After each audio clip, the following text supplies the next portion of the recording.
We are glad to welcome you on the Hard Reset YouTube channel, and in this video I'll show how you can see loved songs on Apple Music.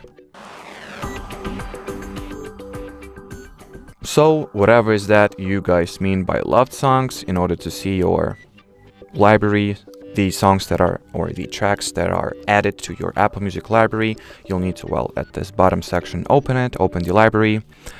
Now you can see different playlists that you have if you created any or set up any. Then you can here see your favorite or start songs, like highlighted ones. And if you would like to see the total mass of the songs that you have on your Apple Music playlist, here just enter the songs section and here you have it. Here's the full list of songs that you have added to your library one way or another. So I guess as far as this video goes, guys, that'll be it. So thanks for watching, thanks for your attention, and bye bye.